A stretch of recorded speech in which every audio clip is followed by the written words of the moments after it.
Sumuko nga ba si Kibuloy? Kwentong kutsero yun. Alam niyo kung bakit? Nasa labas ka na, tumakas ka na. Ang tagal yung sinasabi, hindi siya magpapahuli, hindi ba? For me, it makes no difference kung sumuko ka man. Hindi siya lilitaw kung hindi namin hinabol ng gusto. Ang nangyari, napilitan siyang lumabas dahil malapit na ang pulis sa kanya. Sa pagkakahuli kay Kibuloy at malawakang operasyon ng kapulisan sa KOJC compound, dating Pangulong Rodrigo Duterte sinampahan ng patong-patong na kaso sila DILG Benhur Abalos, PNP Chief Marbil at General Torre. Ano-anong mga kaso ito? Nahuli ba ng PNP si Kibuloy o kusang sumuko? At ano ang sagot ng Pangulong Bongbong Marcos sa extradition treaty kung ibibigay ng Pilipinas si Kibuloy sa Amerika dahil isa sa most wanted ng FBI ang pastor doon? Yan ang ating aalamin.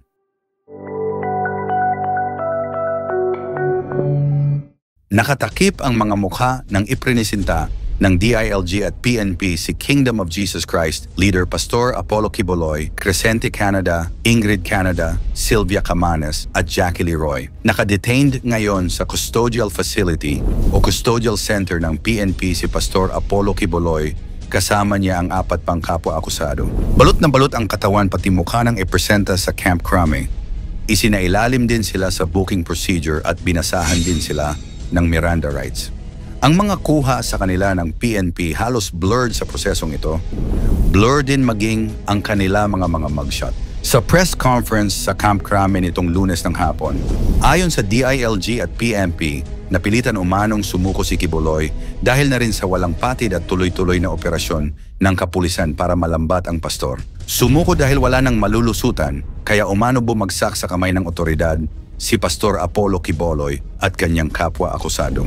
Nasa kote na huli na I mean, for me, it makes no difference kung sumuko ka man, no?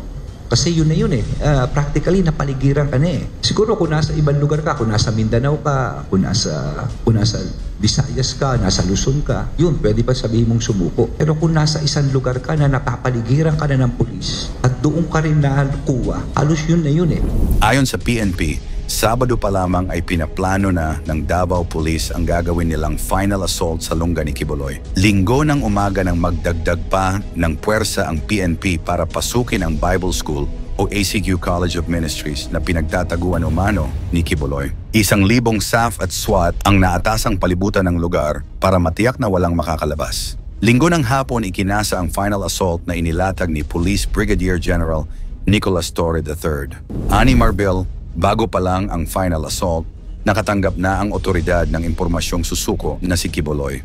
Ang request pa umano ng panig ni Kibuloy ay sumuko at maisakay sa eroplano papuntang Manila. Naiwasan umano ang mas matinding tensyon at pagdanak ng dugo nang biglang lumabas sa lungga si Kibuloy at dumating sa Davao sakay ng C-130 plane ng Air Force. Gayunman, iginigiit ng PNP na na-corner at wala na talagang lusot si Kibuloy, kaya umano na pilitan na siyang sumuko sa otoridad. Pinabulaan naman ni Abalos ang mga balitang galing sa labas ng KOJC compound si Kibuloy at pumasok lang ito para sumuko. Kwentong kutsero yun. Alam niyo kung bakit? Nasa labas ka na, tumakas ka na. Ang tagal yung sinasabi, hindi siya magpapahuli, hindi ba? Okay, pangalawa, nasa loob ka na, papasok ka pa ulit. Dito ka na magsumurrender kung nasaan ka man. Pagpupumilit pa ng abogado na si Attorney Topacio na ang Pastor Romano ay sumuko at hindi nahuli. Kaya ang sagot dito ni Marcos, Hindi siya lilitaw kung hindi namin hinabol ng gusto. Ang nangyari, napilitan siyang lumabas dahil malapit na ang pulis sa kanya. Desidido ang ating mga pulis at ang instruction ko sa kanila, pasok natin, huwag na kayong aalis dyan hanggat makuha na ninyo siya. sabi pa ng Pangulo na humiling daw ang panig ni Kibuloy na magkaroon daw sana ng presensya ng AFP dahil wala daw tiwala si Kibuloy sa PNP. At tinugunan naman ito ng pamahalaan. Gayunpaman, ito ay dagdag puwersa lamang at sa PNP pa rin makikredit ang paghuli kay Kibuloy dahil sila talaga ang nanguna sa operasyon. Sa pagkakahuli kina Kibuloy, sinabi ni Pangulo na walang special treatment sa kanila. Isa sa mga kondisyon noon ni Kibuloy na susuko lamang umano siya basta hindi siya ibibigay sa FBI sa Amerika dahil patong-patong din ang kaso na mayroon siya sa Estados Unidos. Kaya ngayong nasukol na si Kibuloy ng otoridad, siya ba'y padadala sa Amerika dahil mayroong extradition treaty ang Pilipinas at US. Hindi extradition ang tinitignan natin. Ang tinitignan natin ay yung mga kaso na mga complaint na pinila dito sa Pilipinas. At yun muna ang kailangan niyang harapin. Handa raw umanong harapin ni DILG Secretary Benhur Abalos, PNP Chief Marbel at Police Brigadier General Nicolas Torre III ang mga kasong isinampa sa kanila ni dating Pangulong Rodrigo Duterte.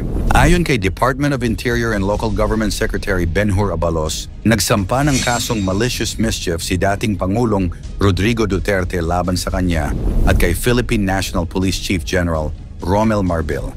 Ang mga kaso ay kaugnay ng operasyon ng pulisya sa Kingdom of Jesus Christ compound sa Davao City na pinamumunuan ni Pastor Apollo Quiboloy kaugnay ng pagtugis sa kanya. Narito ang mga petisyon at reklamong isinampa laban sa mga opisyal kaugnay ng pagpapatupad ng mga arrest warrant laban kay Quiboloy sa loob ng KOJC compound sa Davao City.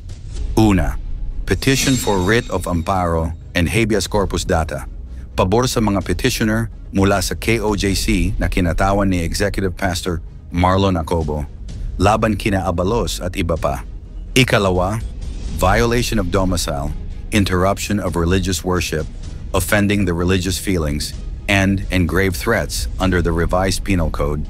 Kasama ang reklamong administratibo para sa grave misconduct, malubhang pang-aabuso sa kapangyarihan at hindi nararapat na pag-uugali ng isang opisyal ng pamahalaan na isinampa kina Sonia Advincula, Abalos, PNP Chief Police General Romel Marbel, at iba pa.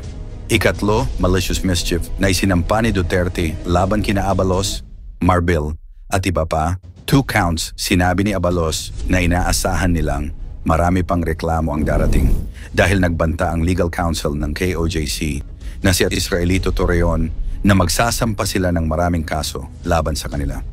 Ayon kay Abalos, binantaan kaming dalawa na kahit magretiro daw siya, katakot-takot na demanda ang aabutin daw namin, kaming tatlo, kay Marbel at kay Police Brigadier General Nicolas Torre III, ang hepe ng Police Regional Office 11. Isang malapit na kaalyado ni Duterte, si Quiboloy. Ito ay sumuko sa mga autoridad noong linggo ng gabi na nagtapos sa ilang linggong tensyon sa operasyon ng pulisya sa loob ng KOJC compound. Nahaharap siya sa 3 kaso na may kinalaman sa pang-aabuso sa bata, pang-aabusong sexual at qualified human trafficking. Sana wag naman maulit, and let it also serve as a lesson to everyone na hindi kayo pwedeng mag-obstruct ng hustisya. Hindi naman tama iyon. Dahil hindi biro ang pinagdaanan ng kapulisyahan dito. No? So titignan po namin kung talaga may nakakaalam kung saan siya nagtatago, at kung alam nila kung saan siya nagtatago, ang mga taong to'y dapat lamang idemanda. No?